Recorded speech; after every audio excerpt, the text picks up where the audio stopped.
எல்லாருக்கும் வணக்கம். என் பேர் ரோஹித்குமார். நம்ம இப்போ எங்கே இருக்கோம்னா தென்காசி மாவட்டத்தில் இருக்க மலையடிக்குறிச்சி கிராமத்தில் தான் இருக்கோம். இந்த கிராமத்தில் வந்து பார்த்திங்கன்னா நம்ம ஏற்கனவே வந்து காணொலி போட்டிருக்கோம். எதை பற்றி அப்படின்னு பார்த்தீங்கன்னா நம்ம அங்கே இருக்க முற்கால பாண்டியர்களை சார்ந்த அந்த குடைவரை கோயிலை பற்றி நம்ம காணொலி போட்டிருக்கோம். இப்போ இங்கே இருக்கிற இந்த கிணத்தை தான் நம்ம பார்க்க போகிறோம். இந்த கிணறு தான் இந்த ஊருடைய நீர் தேவையை வந்து 800 வருஷமாக பூர்த்தி செய்யுதுன்னா உங்களால் நம்ப முடியுமா?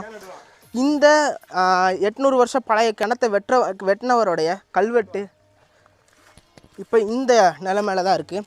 இந்த கிணத்தை வெட்டினவர் வந்து தமிழதரையன் அப்படின்னு இந்த கல்வெட்டில் குறிப்பிட்டிருக்காங்க. ஆனால் இப்போ இந்த கல்வெட்டு வந்து மூடி இருக்குது. இப்போ வந்து இந்த ஊர் நாட்டாமை வந்து இதை வந்து ஒரு 10 நாளில் வந்து இந்த கல்வெட்டை வெளியில் எடுக்கிறேன்னு சொல்லியிருக்காங்க. 10 நாள் கழித்து வந்து பார்ப்போம். ஏற்கனவே மினி ட்ராவலர் போன்ற பல்வேறு யூடியூபர்கள் வந்து இந்த கல்வெட்டை வந்து தேடி வந்து எடுத்திருக்காங்க. நம்மளும் இப்போ வந்தோம். ஆனால் இந்த நிலைமையில் இருக்குது.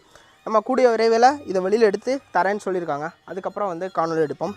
நன்றி, வணக்கம். இப்படிக்கு உங்கள் ஆர் ரோஹித்குமார்.